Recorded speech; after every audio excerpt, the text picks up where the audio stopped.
থেকে এটাকে আবার আগের অবস্থায় বিএনপির পক্ষ থেকে এই জাতীয় কোনো দাবিও আমরা এখনো দেখি নাই যে যে আগের বিএনপির পক্ষ থেকে যেটা আমি খুব হতাশ হচ্ছি, মানে বাংলাদেশের নাগরিক হিসেবে হতাশ হচ্ছি যে বিএনপির পক্ষ থেকে এক নির্বাচনের দাবি করা ছাড়া অন্য কোনো জনগুরুত্বপূর্ণ বিষয়ে আমি তেমন কোনো দাবি দেখতে পাইনি। যেমন ধরেন এই যে আওয়ামী লীগ একে একে তুলে ধরেছি, তাদের দুর্নীতি তুলে ধরেছি, তাদের গুম খুন তুলে ধরেছি, তাদের জুলুম তুলে ধরেছি, বিডিআর বিদ্রোহে হাসিনার সম্পর্ক আমরা তুলে ধরেছি। এই যে এতগুলো কাজ আমরা 25 দিনের মধ্যে করলাম, মাত্র 25 দিনের মধ্যে, এগুলো নিয়েও তো বিএনপির মধ্যে আমি কোনো আলোচনা দেখি না। বিএনপি এগুলো নিয়েও তো কোনো দাবি করে না। এমনকি আওয়ামী লীগের তারা যে বিচার করতে চায়, কার বিচার করতে চায়, কি বিচার করতে চায়, সেই বিষয়েও কোনো পরিষ্কার ধারণা আমরা এখন পর্যন্ত পাই নাই।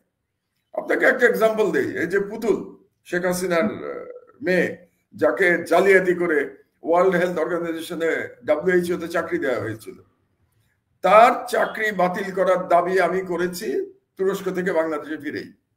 ছাত্রলীগ নিষিদ্ধের দাবি আমি করেছি তুরস্ক থেকে বাংলাদেশে ফিরেই।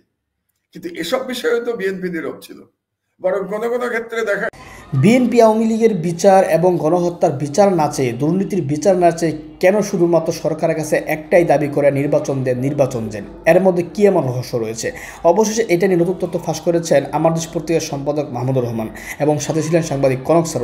আলোচনা আসলে বুঝতে পারবেন বিএনপি কেন মূলত আসলেও এই নির্বাচন জিকির করছে। স্থিতি নিয়ে আজকে আমরা কথা বলবো। বিষয়গুলো নিয়ে কথা বলতে আমার সঙ্গে যোগ দিচ্ছেন আপনাদের অত্যন্ত প্রিয় মানুষ, প্রিয় মুখ, দৈনিক আমার দেশ পত্রিকার সম্পাদক, সাবেক জ্বালানি উপদেষ্টা, বিনিয়োগ বোর্ডের চেয়ারম্যান জনাব মাহমুদুর রহমান, ডক্টর মাহমুদুর রহমান। মাহমুদ ভাই, আপনাকে স্বাগত জানাচ্ছি। ধন্যবাদ কনক। আসসালামু আলাইকুম। দর্শক শ্রোতাদেরকেও সালাম জানাচ্ছি, সবাইকে আসসালামু আলাইকুম। মাহমুদ ভাই, যা দেখছি যে বাংলাদেশের সাংবিধানিক নাম পরিবর্তনের একটি সুপারিশ আমরা দেখছি, যেখানে আছে এখন গণপ্রজাতন্ত্রী বাংলাদেশের সংবিধান, সেখানে হবে এখন জনগণতন্ত্রী বাংলাদেশের সংবিধান। এটি একটি বড় পরিবর্তন, বাট ইংরেজিতে ঠিক থাকবে, ইংরেজিতে রিপাবলিক এবং পিপলস রিপাবলিক অফ বাংলাদেশ, এটি ঠিক থাকছে। প্রজাতন্ত্র এবং গণপ্রজাতন্ত্রী শব্দের পরিবর্তে নাগরিকতন্ত্র এবং জনগণতন্ত্রী বাংলাদেশ এই শব্দ ব্যবহৃত হবে। নাগরিকত্ব হিসেবে বাঙালি বাদ দিয়ে বাংলাদেশি কথা সুপারিশ করা হয়েছে। এখন পর্যন্ত আমরা যে প্রাথমিক তথ্যগুলো পেয়েছি সেই বিষয়গুলো এখানে এসেছে।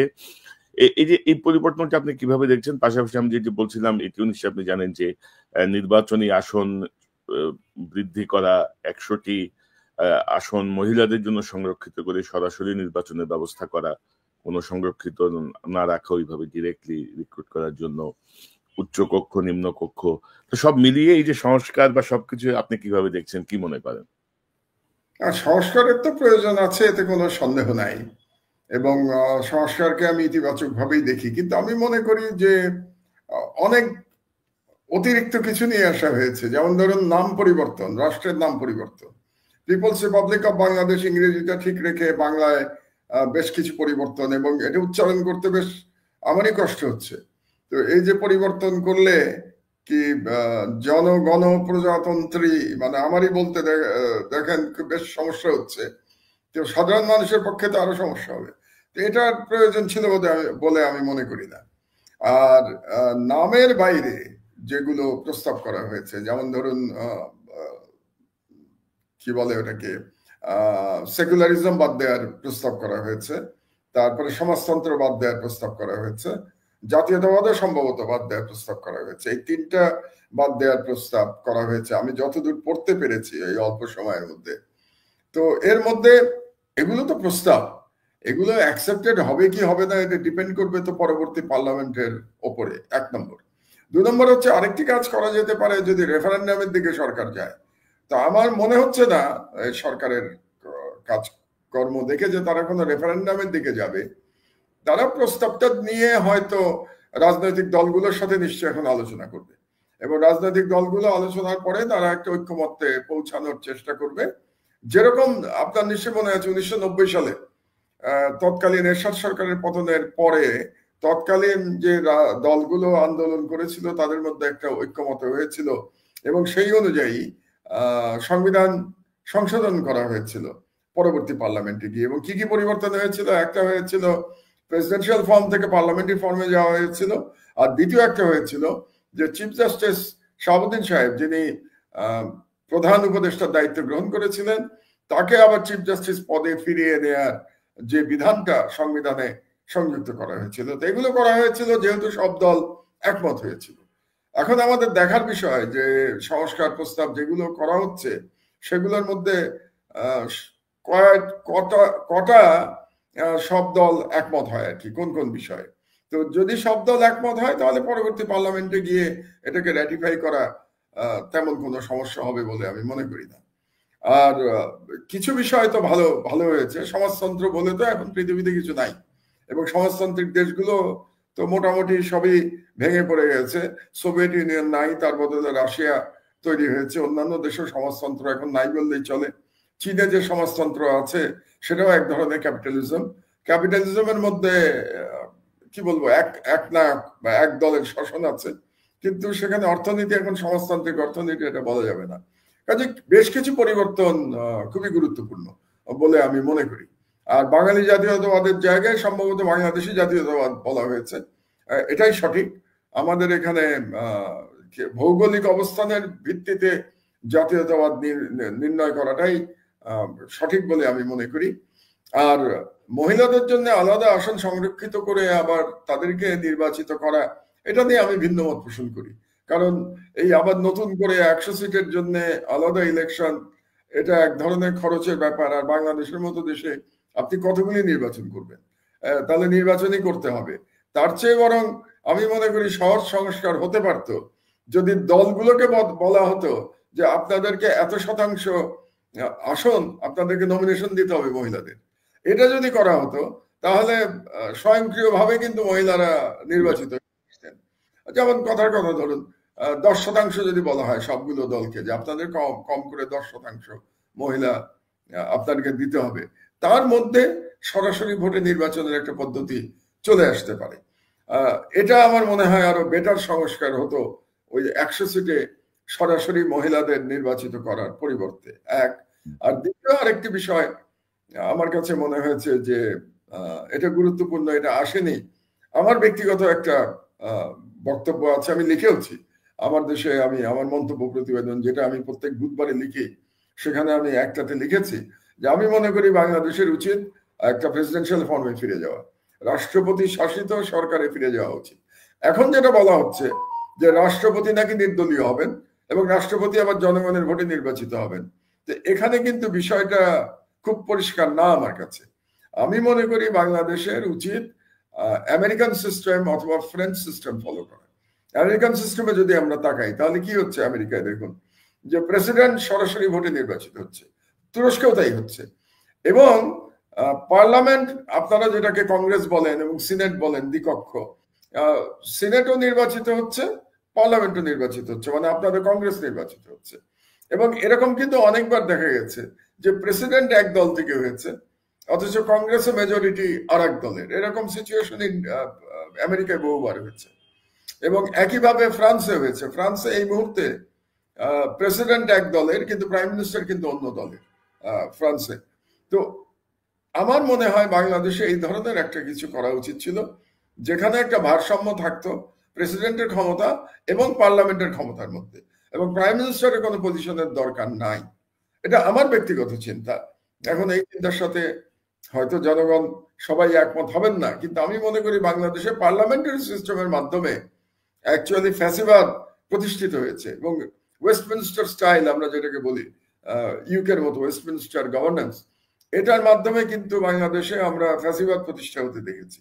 তার চেয়ে যদি আমরা জনগণের ভোটে সরাসরি প্রেসিডেন্ট নির্বাচিত হতো আর ওইদিকে পার্লামেন্ট নির্বাচিত হতো দলীয় ভিত্তিতে এবং একটা ক্ষমতার ভারসাম্য থাকতো প্রেসিডেন্টের সাথে, পার্লামেন্টের সাথে এবং স্থানীয় সরকারের সাথে। বাংলাদেশের স্থানীয় সরকারটা কিন্তু সেভাবে আমরা ক্ষমতায়ন করতে পারি নাই। তো স্থানীয় সরকার যদি উপজেলা পর্যন্ত নির্বাচিত প্রতিনিধি হতো এবং তাদের মধ্যে ক্ষমতার ভারসাম্য হতো, এটা মনে হয় বাংলাদেশের জন্য সবচেয়ে ভালো বলে আমি মনে করি। এবং আরেকটা জিনিস হওয়া দরকার, আমেরিকাতে যেমন যে প্রেসিডেন্ট বাজেট তৈরি করে কিন্তু বাজেট অ্যাপ্রুভ করে কংগ্রেস, কংগ্রেস অ্যাপ্রুভ না করা পর্যন্ত সেই বাজেট অ্যাকসেপ্টেড হয় না। এবং এই কারণে আপনারা দেখেছেন যে অনেকবার প্রেসিডেন্টের সাথে একটা কংগ্রেসের দ্বন্দ্ব চলে আসে, কিন্তু এর মাধ্যমে যেটা হয় যে ক্ষমতার মধ্যে একটা ভারসাম্য তৈরি হয়। তো আমার ব্যক্তিগতভাবে মনে হচ্ছে যে প্রেসিডেন্সিয়াল ফর্মে যাওয়াটাই বাংলাদেশের জন্য ভালো। এখন দেখা যাক, রাজনৈতিক দলগুলো তো এই সংস্কার নিয়ে সরকারের সাথে বসবেন এবং প্রফেসর ইউনূসও তো তাই বলেছেন যে তিনি সকল রাজনৈতিক দলের সাথে বসবেন, আলোচনা করবেন। এখন রাজনৈতিক দলগুলো এই সংস্কারগুলোর মধ্যে কটা গ্রহণ করবে আর কোনটা গ্রহণ করবে না, এটা আমরা ভবিষ্যতেই দেখতে পাবো। এবং রাজনৈতিক দলগুলোর যদি সংস্কারের আলাদা কোনো প্রস্তাব থাকে, আমি মনে করি তারাও নিশ্চয়ই সেই প্রস্তাবগুলো এই সরকারের কাছে দেবে এবং তারপরে একটা সবাই মিলে একটা সিদ্ধান্ত হবে। তো জনগণ সেই দিকে তাকিয়ে আছে। তবে রাজনৈতিক দলগুলোর মধ্যে ইতিমধ্যেই তো তাদের কিছু কিছু প্রস্তাবনা পাঠিয়েছিল যখন কমিশন গুলো হয়েছে। তো প্রবলেমটা হচ্ছে যে মানে উপদেষ্টা পরিষদের যেই কার্যক্রমের যে অবস্থা দেখছি আর কি, মানে এদেরকে দিয়ে আসলে এই সংস্কার কতটুকু বাস্তবায়ন হবে সেটাও কিন্তু অনেকের মনে প্রশ্ন আছে যে তারা রুটিন ডিউটি। এই সংস্কার, আপনি যে সংস্কারের আজকে জমা দেওয়া হলো, এগুলো বাস্তবায়নের ক্ষমতা তো এই উপদেষ্টা পরিষদের নাই। কারণ এই বাস্তবায়ন তো ইলেক্টেড পার্লামেন্টে বাস্তবায়ন করবে। এবং যে জন্য আমি 90 সালের উদাহরণ দিচ্ছি আপনাদেরকে, যে 90 সালে যেটা হয়েছিল যে আগেই তারা একমত হয়েছিল যে কি কি সংস্কার তারা করবে। তার মধ্যে একটা ছিল, বললাম না, যে প্রেসিডেন্সিয়াল ফর্ম থেকে পার্লামেন্টারি ফর্মে যাওয়া। তো এগুলো আগে থেকে সিদ্ধান্ত নিতে হবে। এবারেও আমি মনে করি একই রকম ভাবে সব দলগুলো যদি একমত হয়, তাহলে পরবর্তী পার্লামেন্টে গিয়ে এটাকে রেটিফাই করা কঠিন হবে না। কিন্তু দলগুলো যদি একমত না হয় তাহলে কি হবে, সেক্ষেত্রে কারা করবে? তো সেক্ষেত্রে এই সংস্কারগুলো তো করা সম্ভব হবে না। আর একটা হতে পারতো, যেটা আমি বহুবার বলেছি, একই কথা বারে বারে বলে যাই, আপনার অনুষ্ঠানেই বলেছি আমি, যে এটা যদি একটা বিপ্লবী সরকার হতো, তাহলে সেই সরকারের একটা মানে সেই বিপ্লবের একটা ম্যান্ডেট থাকতো। তো যত বিলম্ব হচ্ছে, মানে 5ই আগস্ট থেকে আমরা যত দূরে সরে যাচ্ছি, ততই তো বিপ্লব দুর্বল হয়ে যাচ্ছে, তাই না? তো বিপ্লব যদি দুর্বল হয়ে যায়, তাহলে এই সরকারের আর ক্ষমতা কোথায়? এই সরকারের ক্ষমতার যেটাকে বলে ফাউন্টেন হেড অফ পাওয়ার, ক্ষমতার একেবারে উৎস, সেটা তো ছিল বিপ্লব। তো বিপ্লব থেকে যত দূরে সরে যাবে, সরকারের ক্ষমতাও তত কমে যাবে।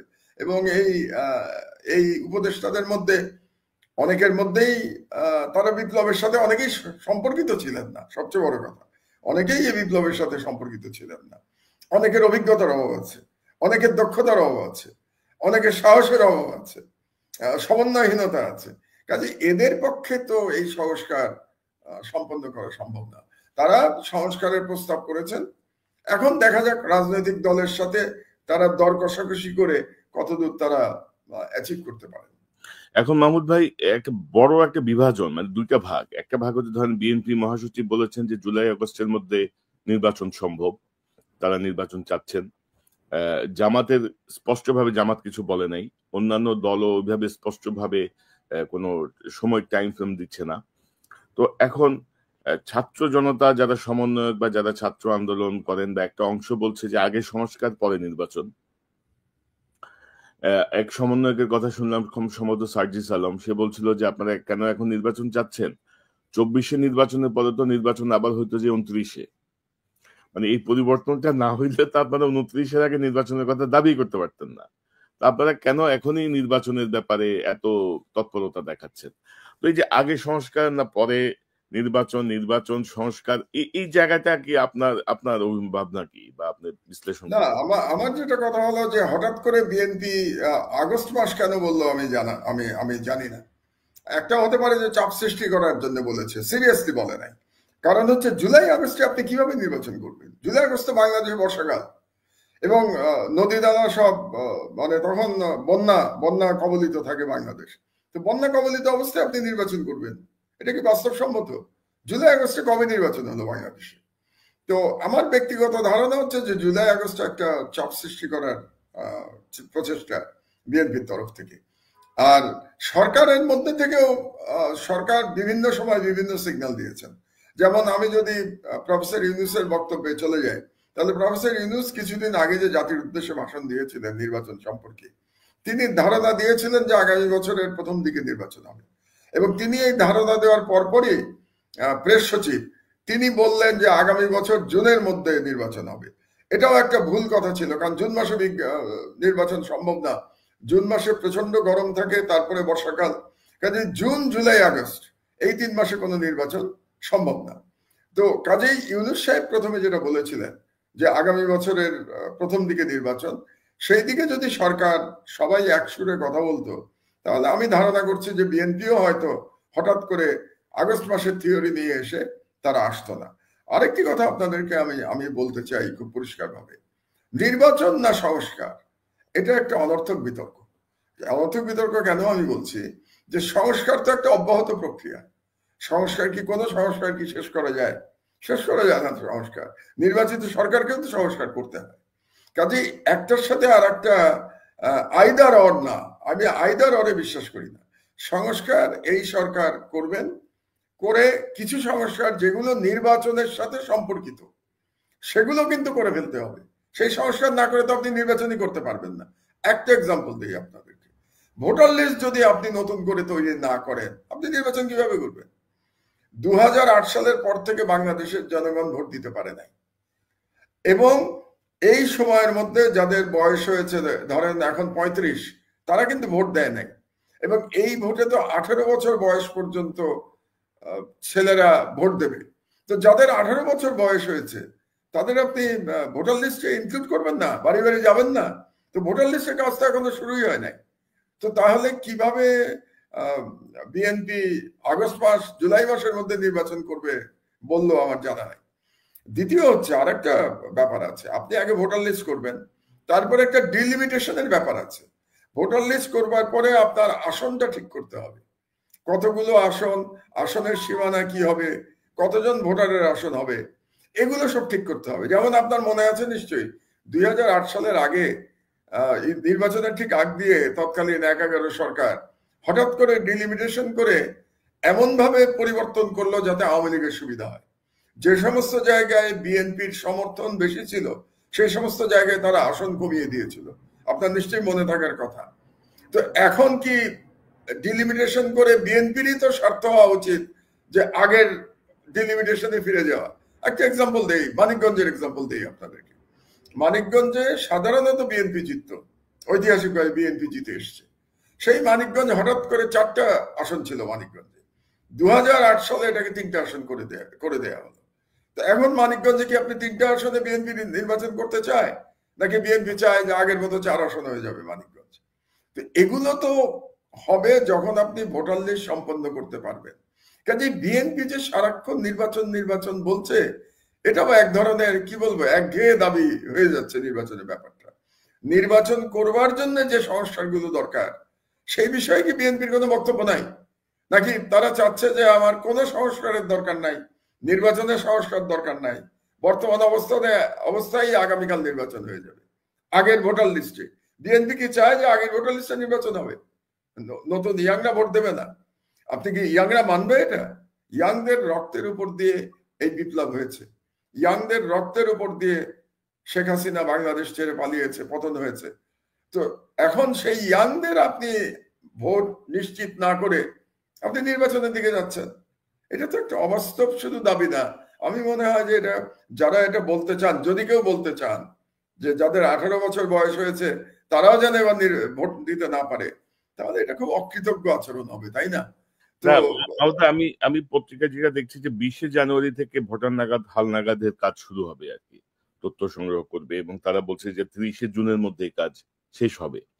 তো এটা একটা উদ্যোগ দেখছি। আর আপনি যেটি বলছেন যে ডিলিমিটেশন 30 জুনে, আমি বলছি যে 30 জুন হচ্ছে ইলেকশন কমিশন বলছে 30 জুনের মধ্যে শেষ হবে। বাংলাদেশের আমরা যদি অভিজ্ঞতা দেখি, একেবারে ওই তারিখের মধ্যে কি শেষ করা সবসময় সম্ভব হয়? আপনি দেখবেন হয়তো আরো 1-2 মাস বেশিও লেগে যেতে পারে। তো তা যদি লাগে তাহলে আপনার ভোটার লিস্ট শেষ করতেই তো জুলাই আগস্ট চলে আসবে। তো তারপরে ডিলিমিটেশনের প্রশ্ন আসবে, আরো 1-2 মাস লেগে যাবে ডিলিমিটেশন করতে। তাহলে এমনিতেই তো আপনি যদি খুবই গতিশীলতার সাথে আপনি নির্বাচন করেন, তাহলে নভেম্বরের আগে আপনি নির্বাচন কিভাবে করতে পারছেন?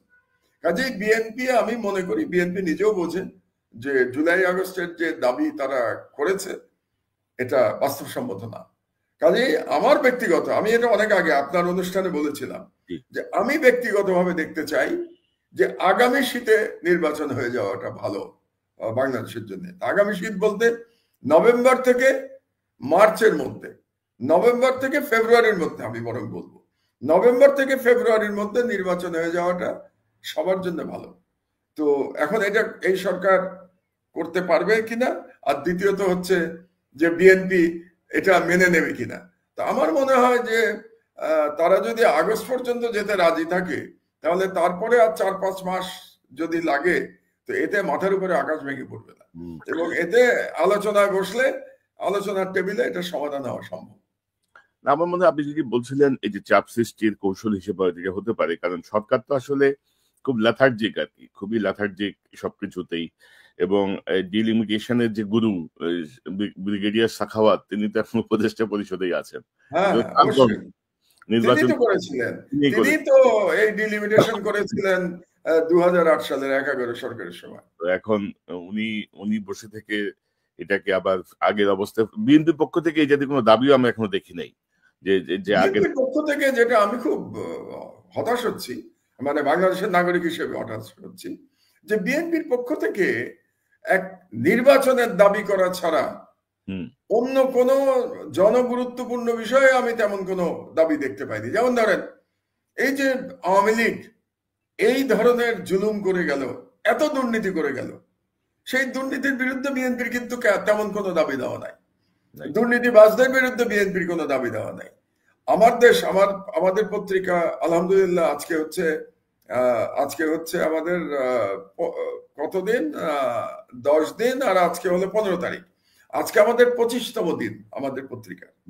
এই 25 দিনের মধ্যে আপনি যদি আমাদের লিড নিউজ গুলি যদি দেখে থাকেন, আপনি নিশ্চয়ই দেখেছেন, এই 25 দিন ধরে কিন্তু আমরা আওয়ামী লীগের দুষ্কর্ম একে একে তুলে ধরেছি, তাদের দুর্নীতি তুলে ধরেছি, তাদের গুম খুন তুলে ধরেছি, তাদের জুলুম তুলে ধরেছি, বিডিআর বিদ্রোহে হাসিনার সম্পর্ক আমরা তুলে ধরেছি। তো এই যে এতগুলো কাজ আমরা 25 দিনের মধ্যে করলাম, মাত্র 25 দিনের মধ্যে, এগুলো নিয়েও তো বিএনপির মধ্যে আমি কোনো আলোচনা দেখি না। বিএনপি এগুলো নিয়েও তো কোনো দাবি করে না। এমনকি আওয়ামী লীগের তারা যে বিচার করতে চায়, কার বিচার করতে চায়, কি বিচার করতে চায়, সেই বিষয়েও কোনো পরিষ্কার ধারণা আমরা এখন পর্যন্ত পাই নাই। আপনাকে একটা এক্সাম্পল দেই, এই যে পুতুল, শেখ হাসিনার মেয়ে, যাকে জালিয়াতি করে ওয়ার্ল্ড হেলথ অর্গানাইজেশনে WHO তে চাকরি দেওয়া হয়েছিল, তার চাকরি বাতিল করার দাবি আমি করেছি তুরস্ক থেকে বাংলাদেশে ফিরেই। ছাত্রলীগ নিষিদ্ধের দাবি আমি করেছি তুরস্ক থেকে বাংলাদেশে ফিরেই। কিন্তু এসব বিষয়ে তো বিএনপি নীরব ছিল, বরং কোনো কোনো ক্ষেত্রে দেখা গেছে যে তারা এই দাবিগুলোতে এক ধরনের অস্বস্তি বোধ করছে, তারা এগুলোকে সমর্থন করছে না। তো তারা কি আওয়ামী লীগের এই 15 বছরের দুঃশাসন, এগুলো নিয়ে তাদের কোনো বক্তব্য নাই? এগুলো নিয়ে আমি বক্তব্য কম দেখতে পাচ্ছি, অন্তত গত 5 মাস ধরে যতটা না বক্তব্য দেখতে পাচ্ছি নির্বাচন নিয়ে, যে যেন নির্বাচন করলেই সকল সমস্যার সমাধান হয়ে যাবে। ব্যাপারটা কি সেরকম? বাংলাদেশের অর্থনীতির অবস্থা আমাদের বুঝতে হবে না? বাংলাদেশে আমলাতন্ত্র বুঝতে হবে না? যেমন ধরেন এই সরকার, বিশ্বের যে কোনো সরকার যখন একটা বিপ্লবের পরে ক্ষমতা নেয়, তারপরে একটা শুদ্ধি অভিযান চলে আমলাতন্ত্রের ভিতরে। এই সরকার কোনো শুদ্ধি অভিযান করতে পারে নাই। কেন পারে নাই? এই শুদ্ধি অভিযান করতে পারে নাই বলেই আপনি যে বললেন না এই সরকার ল্যাথার্জিক কারণ হচ্ছে যে আমলাতন্ত্র তাদেরকে কাজ করতে দিচ্ছে না। এবং এই আমলাতন্ত্র, আপনি আশা করেন কি করে এই আমলাতন্ত্র কাজ করতে দেবে, যে আমলাতন্ত্র গত 15 বছরে ফ্যাসিস্ট শাসন আমলে তৈরি হয়েছে, এবং এই সরকার কোনো শুদ্ধি অভিযান চালায় নাই। এবং এই আমলাতন্ত্রের বিষয়েও কিন্তু বিএনপির তেমন কোনো বক্তব্য নাই। শুধুমাত্র যারা বঞ্চিত তাদেরকে চাকরি দিতে হবে, তাদেরকে প্রমোশন দিতে হবে, এই জাতীয় কথা ছাড়া কোনো সেই অর্থে আমলাতন্ত্রের পরিবর্তনের জন্য বিএনপির তরফ থেকে আমরা কোনো দাবি দেখতে পাই নাই। তো এই কারণেই জনগণও ঠিক বুঝতে পারছে না যে বিএনপির কাছে কি একমাত্র নির্বাচনটাই সমস্যা। আমাদের তো পুরো বাংলাদেশ সমস্যা রে ভাই, পুরো বাংলাদেশ তো হাসিনা ধ্বংস করে দিয়ে গেছে। বিএনপির কোনো বক্তব্য নাই, এগুলো নিয়ে কোনো সংস্কারের জন্য চাপ দেওয়া নাই। আপনি বলেন নির্বাচনের জন্য চাপ দেওয়া ছাড়া এই সরকারের উপরে গত 5 মাসে বিএনপি কোন ইস্যু নিয়ে চাপ দিয়েছে? শুধুমাত্র নির্বাচন, আর কোনো ইস্যু নিয়ে জবাব দেয় নাই। তো এটা তো জনগণ তো একটু হতাশ তো হচ্ছে বিএনপির এই পজিশনের কারণে। না, বিএনপির অ্যাকচুয়ালি আমার যেটা মনে হচ্ছে কোনো হোমওয়ার্ক নাই, মানে জনপ্রশাসন বলেন বা দেশের সার্বিক 15 বছরের বিষয়ে কোনো হোমওয়ার্ক আগেও নাই, ছিল না, পরেও তারা করে নাই, যার ফলে এই অবস্থা। এবং আপনি খুব বিস্ময়কর হচ্ছে যে হাসিনার পতন হলো 5ই আগস্ট, 7ই আগস্ট বিএনপি বলছে 90 দিনের মধ্যে নির্বাচন চাই, এই সভা করে তারা বলেছে। তো এগুলো এক ধরনের আমি কি বলবো, এক ধরনের হাস্যকর দাবি ছাড়া তো আর কিছুই না, কারণ সিচুয়েশন তো বুঝতে হবে।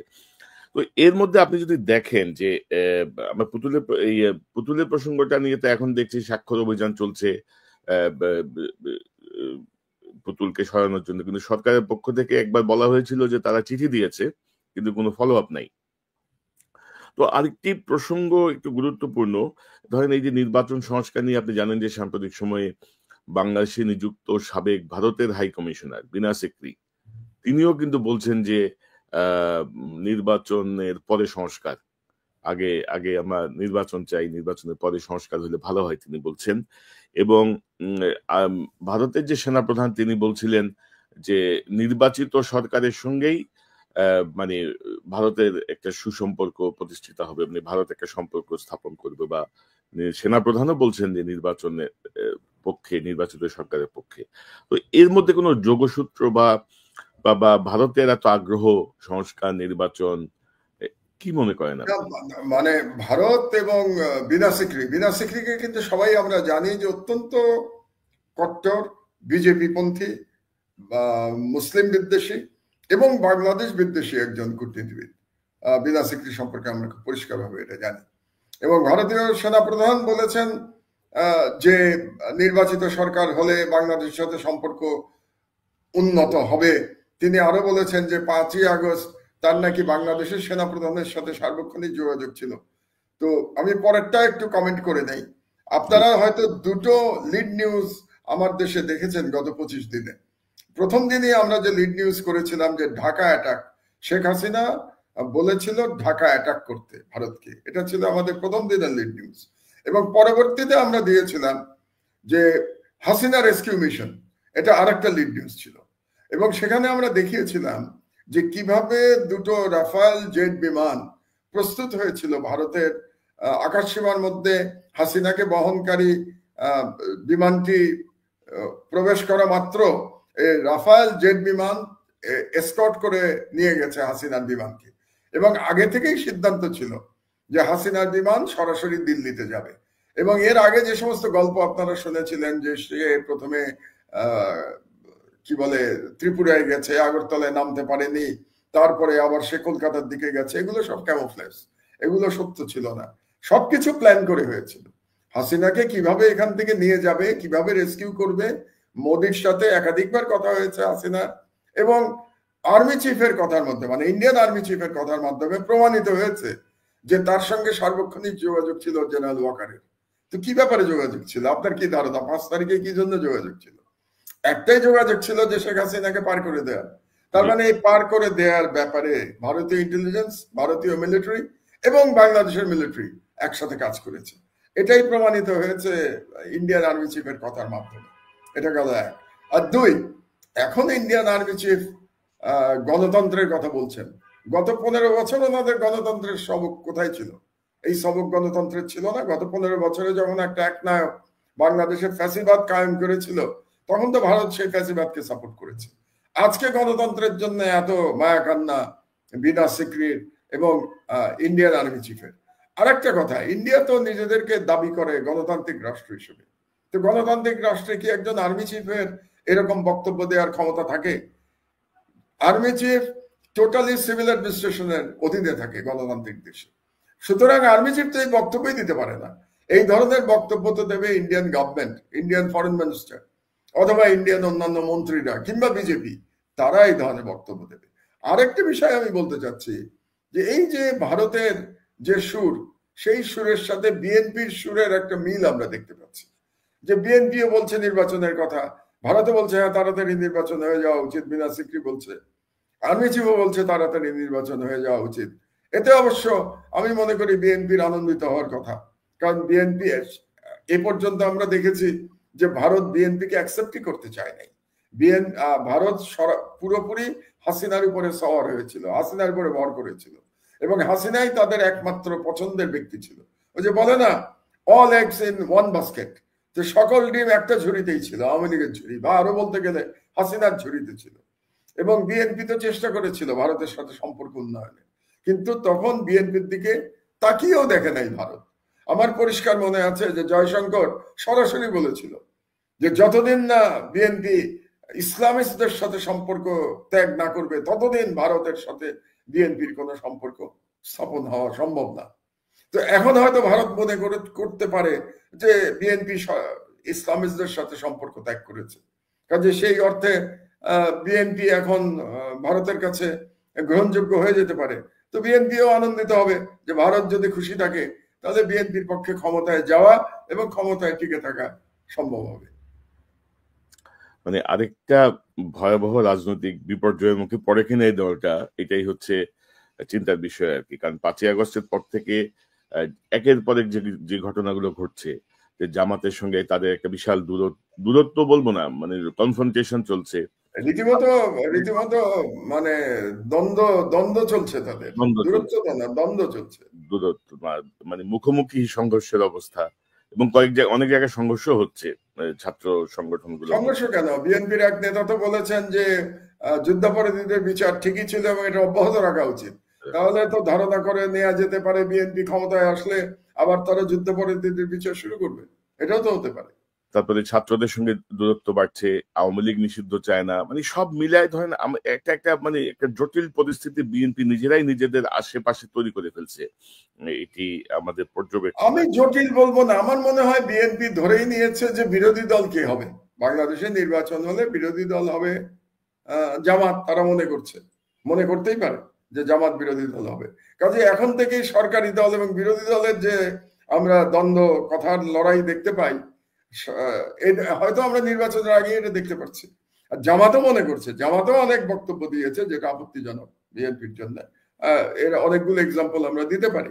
যেমন জামাত চাঁদাবাজির যে অভিযোগগুলো উত্থাপন করছে, বিএনপির নাম নিয়ে নয়, কিন্তু যেভাবে বলছে তাদের বিএনপির দিকেই যাচ্ছে। কাজে সেই দিক দিয়ে জামাতও বিএনপির সাথে একটা যুদ্ধংদেহী ভাব আমরা দেখতে পাচ্ছি।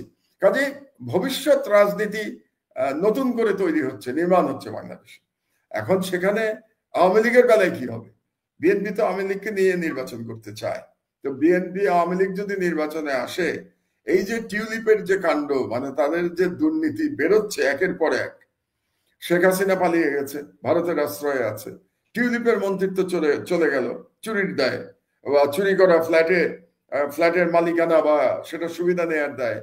ওইদিকে শেখ হাসিনার পুত্র বলেছে সে 3 বছর আগে নাকি তার স্ত্রীকে ডিভোর্স করেছে, এবং সেখানে তার বিরুদ্ধে দুর্নীতির অভিযোগ প্রায় প্রমাণিত হওয়ার পর্যায়ে চলে গেছে। আপনি আমার থেকে ভালো জানবেন যে আমি শুনতে পাচ্ছি FBI অনেক কিছু, জাস্টিস ডিপার্টমেন্ট অনেক কিছু প্রমাণ পেয়ে গেছে তার মানি লন্ডারিং এর এবং অন্যান্য দুর্নীতির, এবং আরো বড় দুর্নীতি নাকি খোঁজা হচ্ছে, আরো বড় দুর্নীতি।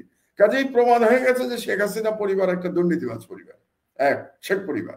2 নম্বর হচ্ছে তারা একটা খুনি পরিবার, কারণ তারা প্রচুর হত্যা করে গেছে, এখানে গুম করেছে, বিডিআর হত্যাকাণ্ড চালিয়েছে, ম্যাসাকার করেছে, শাপলা চত্বর ম্যাসাকার করেছে, সর্বশেষ জুলাই বিপ্লবে তারা ম্যাসাকার চালিয়েছে। তো এত অপরাধ যাদের, তাদের পক্ষে রাজনীতি থেকে ফিরে আসা এত সহজ, তারা এত সহজে রাজনীতিতে ফিরে আসবে, নেতৃত্ব কারা দেবে এবং তারা এসে নির্বাচন করবে, ব্যাপারটা কি এত সহজ নাকি?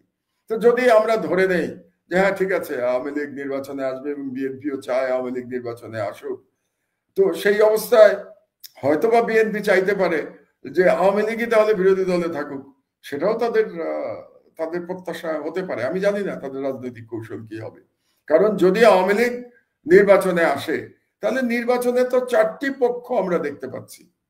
আপনি বলবেন 4 নম্বর পক্ষটাকে, সেটাতে আমি আসছি। 1 নম্বর পক্ষ তো আমরা দেখতে পাচ্ছি বিএনপি, এবং মনে করা স্বাভাবিক যে নির্বাচন হলে বিএনপি ক্ষমতায় যাওয়ার কথা, যাওয়া উচিত, না যাওয়ার আমি কোনো কারণ দেখি না, যদি না তার বিরাট কোনো ভুল করে ফেলে। 2 নম্বর হলো জামাত, 3 নম্বর আওয়ামী লীগ, চতুর্থ হচ্ছে ছাত্রেরা। তারা তো বোঝাই যাচ্ছে যে তারা একটা দল করার দিকে অগ্রসর হচ্ছে, এবং তারা যদি দল করে এবং নির্বাচনে আসে, তাহলে তাদেরও একটা দল থাকবে, যেটা খুব শক্তিশালী না হলেও ইয়াংদের একটা সাপোর্ট তো তাদের প্রতি আছে। আপনিও জানেন, আমিও জানি যে তরুণরা একটা পরিবর্তন চায় বাংলাদেশে। তো সব মিলে চারটে দলের মধ্যে যে নির্বাচন বা যে প্রতিদ্বন্দ্বিতা হবে আগামী নির্বাচনে, সেই নির্বাচনে বিএনপি চাইতে পারে যে আওয়ামী লীগ বিরোধী দলে থাকুক, জামাত 3 নম্বরে থাকুক, এটাও তাদের চাহিদা হতে পারে। এই জন্যই তারা এত আগে থেকে জামাতকে মেইনলি টার্গেট তারা করছে। আপনি দেখেন তাদের নেতাদের বক্তব্যে এখন যত না আওয়ামী লীগের বিরুদ্ধে তাদের বক্তব্য, তার থেকে বেশি বক্তব্য কিন্তু জামাতের বিরুদ্ধে। এবং আরেকটি জিনিস আপনাদেরকে স্মরণ করিয়ে দিই, আমার দেশ প্রকাশিত হওয়ার আগ পর্যন্ত আপনি আমি বহুবার আলাপ করেছি, বাংলাদেশের মিডিয়ায় কিন্তু এই আওয়ামী লীগের যে দুঃশাসন সেগুলো নিয়ে কিন্তু নিউজ বেরোচ্ছিল না বাংলাদেশের মিডিয়ায়। মানুষ ভুলেই গেছিল বাংলাদেশে যে হাসিনা কি করে গেছে। বেশিরভাগ আলোচনা হচ্ছিল বর্তমান সরকারের ব্যর্থতা নিয়ে। মিডিয়ার সর্বদা আলোচনা করছিল ইউনূস সরকার কি কি ভুল করেছে, কিন্তু হাসিনা যে কি সর্বনাশ করে গেছে এই আলোচনা প্রায় বন্ধ হয়ে গেছিল। এই আলোচনা শুরু করেছে কিন্তু আমার দেশ আসার পরে গত 25 দিনে আমরা প্রতিদিন নিউজ করেছি লুটপাটের ব্যাপারে, শেখ হাসিনার এবং তার জুলুম, তার হত্যার ব্যাপারে। এবং আমার দেশ করার কারণে এখন অন্যান্য মিডিয়া বাধ্য হচ্ছে এই আওয়ামী লীগের দুঃশাসন নিয়ে নিউজ করবার জন্য। সেটা টেলিভিশনেও হচ্ছে, সেটা প্রিন্ট মিডিয়াতে হচ্ছে। এবং আপনি শুনলে অবাক হবেন, কোন কোন জাতীয় সংবাদপত্র এখন আমার দেশের সংবাদকে নকল করছে। এটা আশ্চর্য, এটা আমি দেখি নাই। আমি যতদিন ধরে মিডিয়ার সাথে আছি এটা আমি দেখি নাই। যেমন দুটো এক্সাম্পল দেই আপনাকে। আমাদের লিড নিউজ গুলো কন্টেন্ট তৈরি করে ইত্তেফাকের মতো একটা পত্রিকা তাদের ইউটিউবে চালাচ্ছে আমার দেশের লিড নিউজ। যুগান্তর তাদের ইউটিউবে চালাচ্ছে আমার দেশের লিড নিউজ। মানে এটা তো একেবারে মানে কি বলবো, এটা তো অন্যায়, এটা তো আপনি করতে পারেন না। এবং আপনি যদি একটা জাতীয় দৈনিক হন, ইত্তেফাকের মতো পত্রিকা, সে কিভাবে আমার দেশের, এবং কোনো কোনো ক্ষেত্রে আমাদেরকে ক্রেডিটও দিচ্ছে না। আমাদের নিউজ তারা চালাচ্ছে, আমার দেশের নামও নিচ্ছে না। কোনো কোনো ক্ষেত্রে নিচ্ছে, কোথাও কোথাও তারা নিচ্ছে না। তো এখন এই যে বাধ্য হলো বাংলাদেশের মিডিয়া হাসিনার দুঃশাসনকে আবার তুলে ধরতে, এটা বাধ্য হয়েছে 25 দিনে আমার দেশের জন্য। আমার দেশ না থাকলে এখনো দেখতেন যে হাসিনার কুকর্ম প্রায় ভুলেই গেছে বাংলাদেশের মানুষ, এরকম একটা সিচুয়েশন তৈরি হতো। তো বিএনপিরও যে এখন আমি নেতা নেত্রীদের যে বক্তব্য দেখছি, তাতে এই 15 বছরের দুঃশাসনের বর্ণনা আমি দেখছি না, বা তার প্রতিবাদ দেখছি না। তার থেকে বরং দেখছি একসময় যারা একসাথে লড়াই করেছে, জুলাই বিপ্লবে লড়াই করেছে। আপনি বলেন এখন যে দ্বন্দ্ব চলছে, কার সাথে কার দ্বন্দ্ব বেশি চলছে? বিএনপির সাথে জামাতের দ্বন্দ্ব চলছে, এমনকি বিএনপির সাথে নতুন ছাত্র যারা দল করতে যাচ্ছে তাদের দ্বন্দ্ব চলছে। অথচ সেই তুলনায় বিএনপির সাথে আওয়ামী লীগের দ্বন্দ্ব কিন্তু এখন আর আমরা খুব একটা শুনতে পাচ্ছি না। তো খুবই একটা নতুন ধরনের রাজনীতি বাংলাদেশে। এবং মামুন ভাই, আমি যতটুকু আমার সোর্সে যতটুকু জানি যে বিএনপির কেউ কেউ মনে করে যে শক্তিশালী বিরোধী দল হিসেবে তারা আওয়ামী লীগকে পছন্দ করে, জামাত কেউ না আর কি। মানে আওয়ামী লীগ নির্বাচন করুক, বিরোধী দলে বসুক, তাইলে ভালো হবে, এরকম একটা ধারণা তাদের মধ্যে কারো কারো হয়তো কেউ কেউ পোষণ করে। আর আরেকটি বিষয় আপনি যদি দেখেন যে বিএনপির মনে হচ্ছে যেন মানে আমরা ক্ষমতা গেলে সব করব, মানে আমরাই করব। এই যে ধরনের আপনি যদি বলছিলেন হেফাজত হত্যাকাণ্ড নিয়ে কোনো ওই সুস্পষ্ট দাবি নাই, বিডিআর হত্যাকাণ্ড নিয়ে সুস্পষ্ট দাবি নাই, মানে আওয়ামী লীগ আমলের ঘটে যাওয়া সকল অপকর্ম নিয়ে কিন্তু বিএনপির সুনির্দিষ্ট কোনো দাবি বা মানে মুভমেন্ট নাই, কিন্তু যে আমরা ক্ষমতায় যাই আমরাই সব করবো, এরকম একটা ব্যাপার আর কি। তো আমার তো মনে হয় যে কিছু কিছু সেন্সিটিভ ইস্যু অন্তর্বর্তীকালীন সরকারের মাধ্যমে করে নিতে পারলে এটা একটা স্ট্রং রাজনৈতিক মুভ তো হইতে পারতো, তাই না? না, আমি যেটা মনে করি যে ভাই কতটা সংস্কার এই সরকার করতে পারবে আমি জানি না, এবং আমি এই বিষয়ে একমত যে সাংবিধানিক সংস্কার করার ম্যান্ডেট এই সরকারের নাই। আমি কিন্তু এটা বলে যাব, কন্টিনিউয়াসলি বলে যাব। এটা হয়তো এই সরকারের পছন্দ না হতে পারে, কিন্তু আসলে আপনাদের ম্যান্ডেট নাই, কারণ ম্যান্ডেটটা আপনারা হারিয়ে ফেলেছেন প্রথম দিন বিপ্লবী সরকারের ঘোষণা না দিয়ে।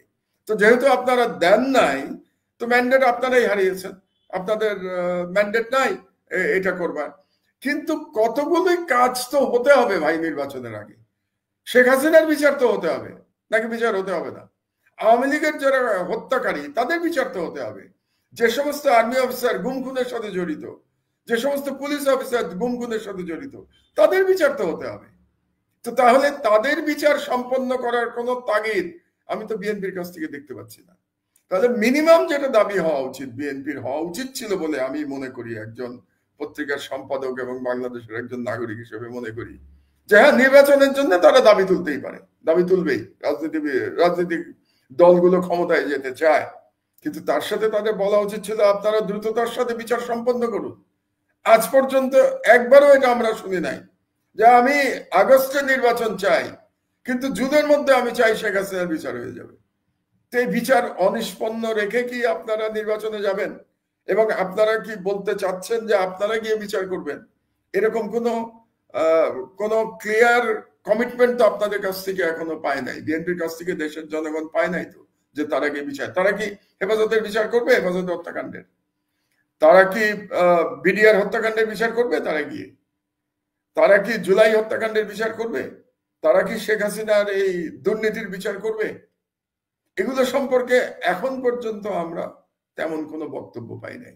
আমরা একটাই পাচ্ছি, প্রতিদিন নির্বাচন। আপনি কি একটা অদ্ভুত মিল আমার হঠাৎ মনে হইলো, আপনি যদি দেখেন যে শেখ হাসিনা এ পর্যন্ত এই যে গ্রেনেড হামলা মামলা খালাস হয়ে গেল, বা 10 ট্রাক অস্ত্র মামলা, বা বেগম খালেদা জিয়ার মামলা, এগুলো যে প্রত্যাহার হয়ে গেল, বাতিল হয়ে গেল, এগুলো নিয়ে কিন্তু শেখ হাসিনা কিন্তু একটা শব্দ চয়ন করে নাই। খেয়াল করছেন আপনি মাহমুদ ভাই?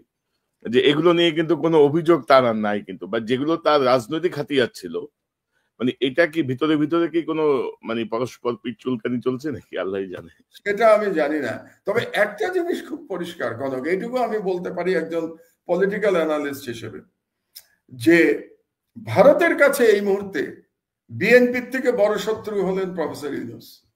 কারণটা হলো, গত 5 মাস ধরে ভারতের বিষয়ে প্রফেসর ইউনূস যে অবস্থান গ্রহণ করেছেন, এই অবস্থান গ্রহণের কারণে ভারত অত্যন্ত বিরক্ত প্রফেসর ইউনূসের উপরে। প্রতিটা ইস্যুতে প্রফেসর ইউনূস কিন্তু ছাড় দেন নাই ভারতকে, এবং তিনি শক্তভাবে লড়াই করছেন।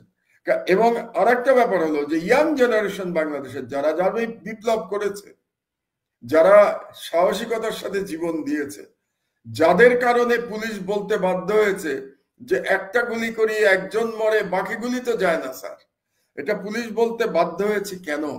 কারণ তরুণরা জীবনকে তুচ্ছ করে তারা লড়াই করেছে ফ্যাসিবাদের বিরুদ্ধে, ভারতীয় সম্প্রসারণবাদের বিরুদ্ধে, ভারতীয় হেজেমনির বিরুদ্ধে। এই যে ইয়াং জেনারেশন, এরা কিন্তু সম্পূর্ণভাবে তারা বাংলাদেশের বর্তমান অবস্থার জন্য ভারতকে দায়ী করে, এবং ভারতের প্রতি তাদের বিদ্বেষ রয়েছে, সঙ্গত কারণেই বিদ্বেষ রয়েছে তাদের। তো ভারতও এদেরকে একই কারণে অপছন্দ করে। তাহলে ভারত কাদেরকে সব থেকে বেশি অপছন্দ করে এখন? এক হচ্ছে এই যে বিপ্লবী তরুণদের অপছন্দ করে, আর হচ্ছে প্রফেসর ইউনূসকে অপছন্দ করে।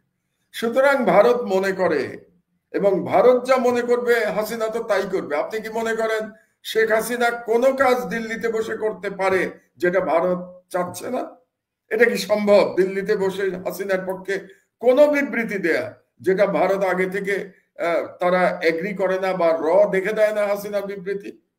প্রতিটা বিবৃতি আপনি শিওর থাকেন আগে ভেটিং করিয়ে নিতে হয়।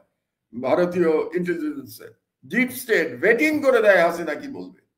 কাজে হাসিনা কে ভারতীয় এখন বলছে যে তুমি আক্রমণ করবে শুধুমাত্র ইউনূসকে।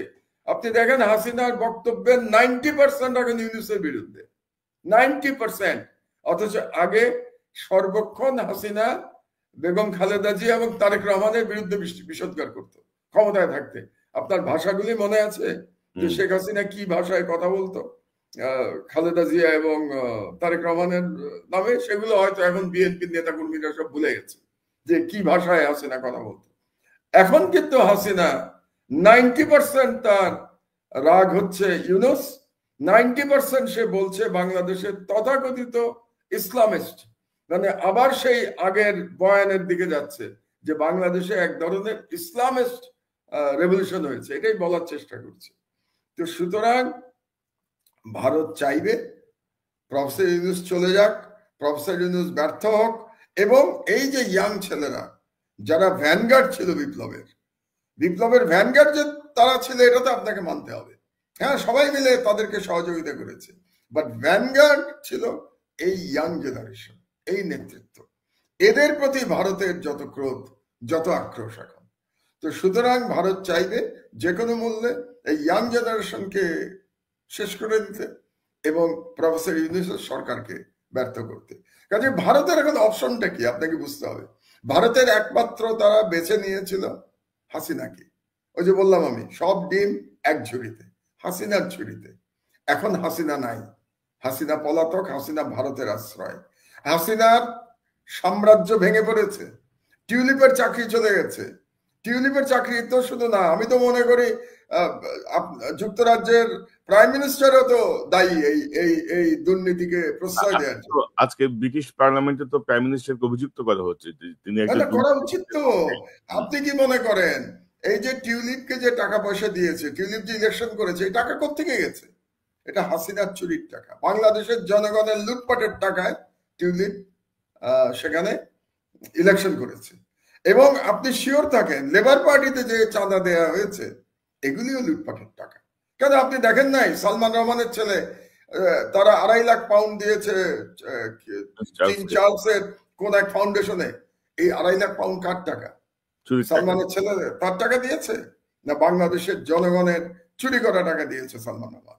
তো তাহলে এই সমস্ত টাকা পয়সা ব্রিটিশ এস্টাবলিশমেন্টকে কে সাপ্লাই করেছে? হাসিনা সাপ্লাই করেছে। কিন্তু সেই সাম্রাজ্য এখন ভেঙে পড়ছে, টিউলিপের চাকরি চলে গেছে, তাকে পদত্যাগ করতে হয়েছে। এমনও হতে পারে টিউলিপ জেলেও যেতে পারে।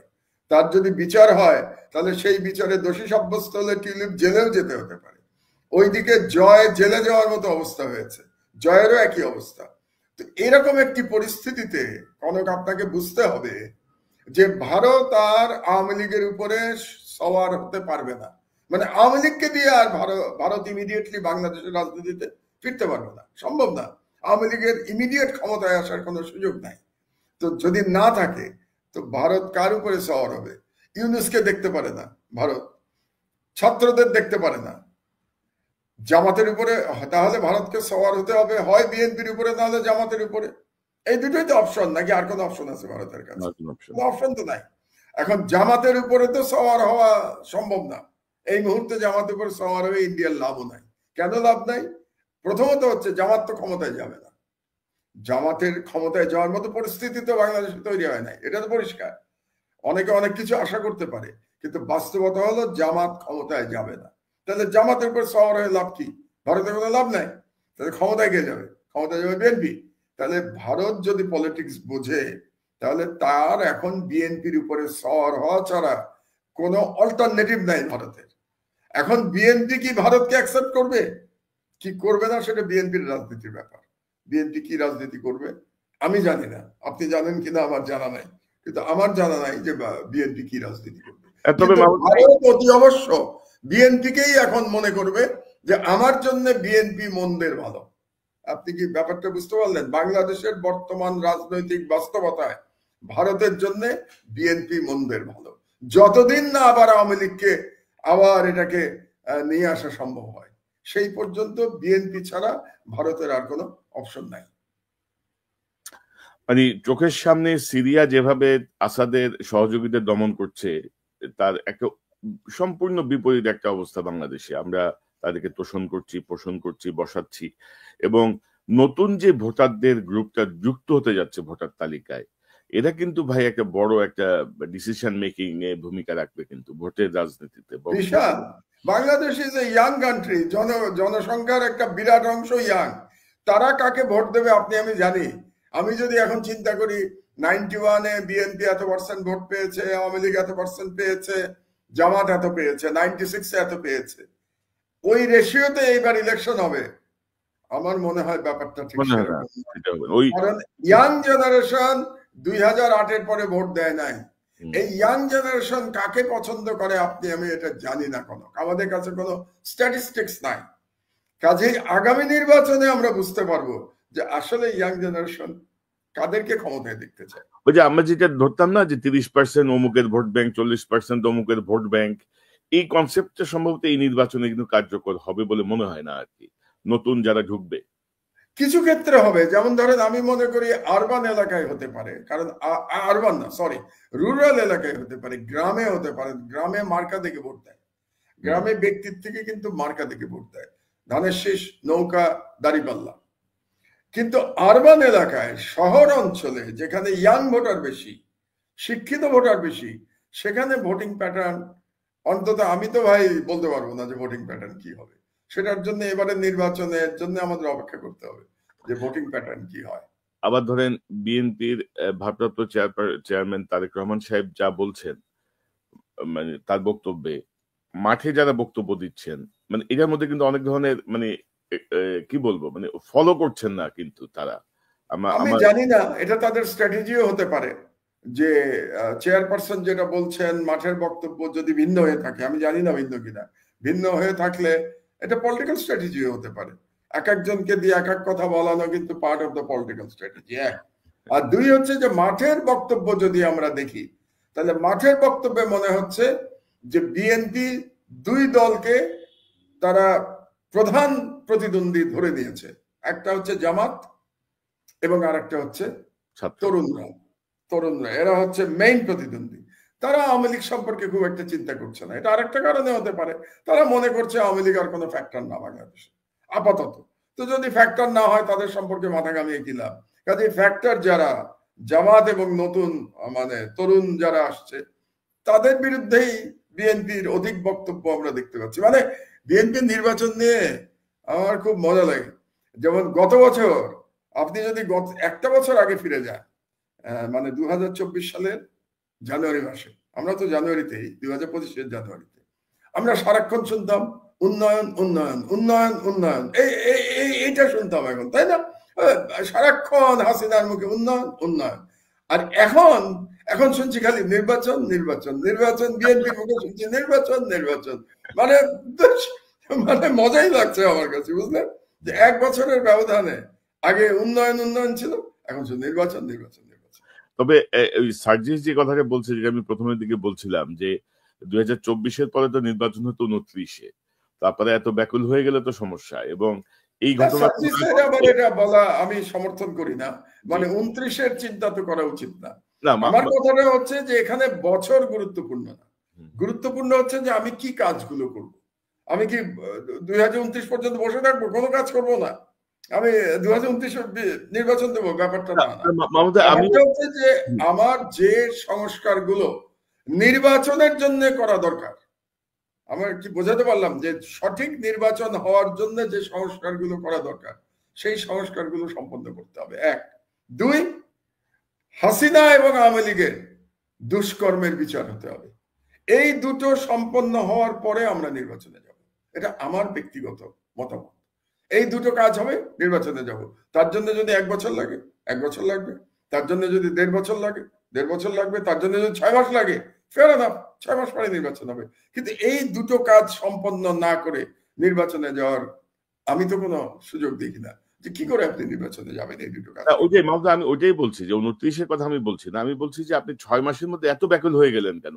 নির্বাচন নির্বাচন 7 তারিখে বলছেন 3 মাসের মধ্যে নির্বাচন দিতে হবে, এখন বলছেন এই যে জায়গাটা, এগুলো মানুষকে মানে ভুল ডিরেকশন দিচ্ছে আর কি, ভুল ডিরেকশন দিচ্ছে। ছাত্রদের সঙ্গে দূরত্ব, নতুন ভোটারদের সঙ্গে দূরত্ব বাড়াচ্ছে, মানে বন্ধুত্ব আর নাই। তো আমরা আরেকটা প্রসঙ্গে যেতে চাই, তারপর এগুলো নিয়ে আমি তো আলোচনা করছি খোলা মনে, কারণ আমাদের কোনো কি বলবো, আমাদের নিজেদের কোনো পলিটিক্যাল, কারো কোনো রাজনৈতিক কোনো উদ্দেশ্য নাই বা ব্যক্তি স্বার্থ নাই। বাংলাদেশের স্বার্থের জন্যই লড়াই করেছি। অন্তত আমরা যারা বাইরে ছিলাম, আমরা ইউটিউবে আপনারা যারা ফাইট করেছেন, ইলিয়াস, আপনি, পিনাকি, এবং আমি মাঝে মাঝে আপনার অনুষ্ঠানে এসেছি। আপনার অনুষ্ঠান ছাড়া তো আমি অন্য কোথাও বোধহয় 1-2 বার গেছি 4-5 বছরে। প্রধানত আমি বক্তা হিসেবে এসেছি আপনার অনুষ্ঠানে, অ্যানালিস্ট হিসেবে এসেছি। তো আমরা যারা লড়াই করেছি, আমরা হাসিনার থেকে মুক্তি চেয়েছিলাম, বাংলাদেশে হাসিনার ফ্যাসিবাদ থেকে মুক্তি চেয়েছিলাম, আমরা ভারতীয় হেজিমনির থেকে মুক্তি চেয়েছিলাম। এটাই আমাদের লড়াই ছিল। আমাদের আজকের লড়াইও কিন্তু তাই। আমাদের এর বাইরে আমাদের কোনো লড়াই নাই। এখনো আমরা ভারতীয় হেজিমনি থেকে মুক্তি চাই, এখনো আমরা চাই যে হাসিনার ফ্যাসিবাদ যেন বাংলাদেশে আর ফিরে আসতে না পারে। তবে একটি কথা আমি পরিষ্কার আপনাকে বলতে চাই, আমার বয়স হয়ে গেছে, আমি বারে বারে বলি যে এখন পৃথিবী ছেড়ে যাওয়ার সময় চলে এসছে। কখন যাব সেটা তো আল্লাহ জানেন, কিন্তু চলে এসছে। সুতরাং আমি সারা জীবন পরিষ্কার কথা বলে এসছি, অনেক রিস্ক নিয়ে, অনেক ঝুঁকি নিয়ে, অনেক ক্ষমতাবানদের বিরুদ্ধে আমি কথা বলে এসছি। এখন যারা ক্ষমতাবান তাদের বিরুদ্ধেও আমি একইভাবে কথা বলছি।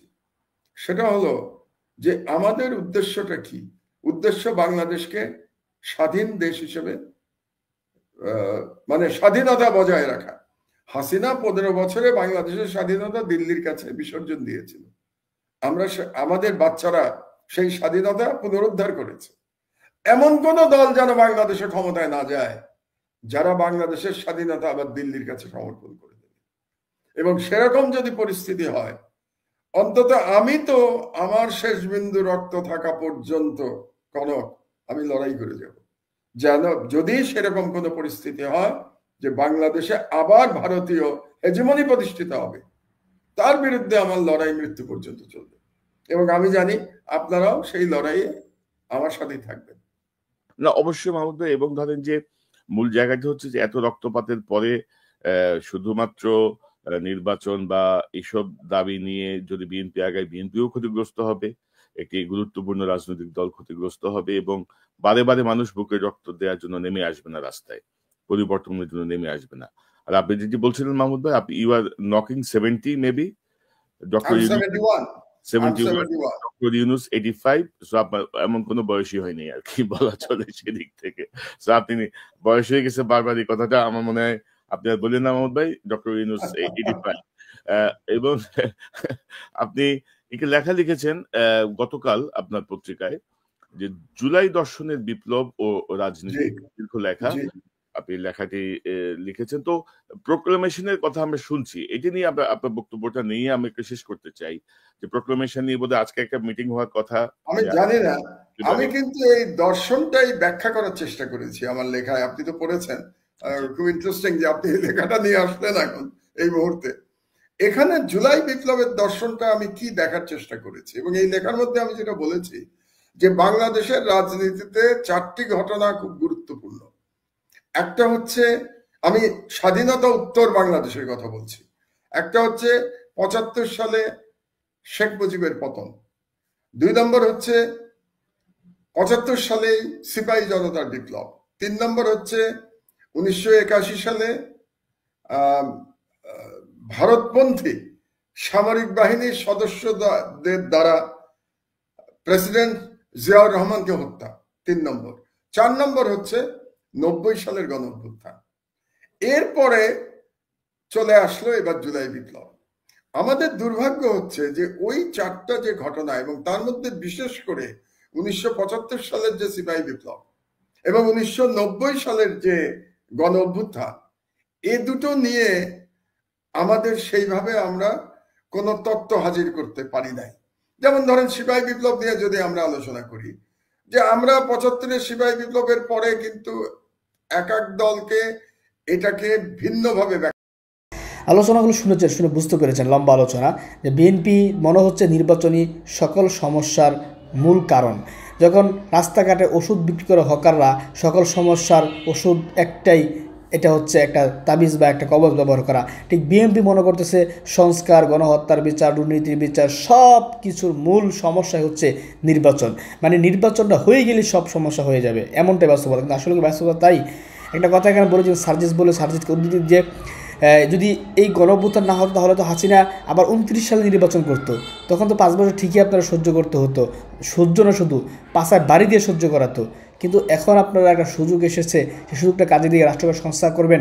এই যে দুর্নীতিগুলো হয়েছে, চুরি হয়েছে, জুলুম হয়েছে, নির্যাতন হয়েছে, আপনাদের লোকেরা হয়েছে, এদের বিচার চাইবেন, বিচার করাবেন, তারপর সে নির্বাচন। কিন্তু না, শুধু নির্বাচন করেন। অর্থাৎ ক্ষমতায় যাওয়ার জন্য ওদের যে আগ্রহ, এই আগ্রহ আর মানে অপেক্ষা সহ্য হচ্ছে না, এমনটাই বোঝা যাচ্ছে। যাই হোক, এখানে মাহমুদুর রহমান ভাইয়ের কথাগুলো শুনেছেন, কথাগুলো শুনে আপনার মন্তব্য কমেন্ট বক্সে কমেন্ট করবেন।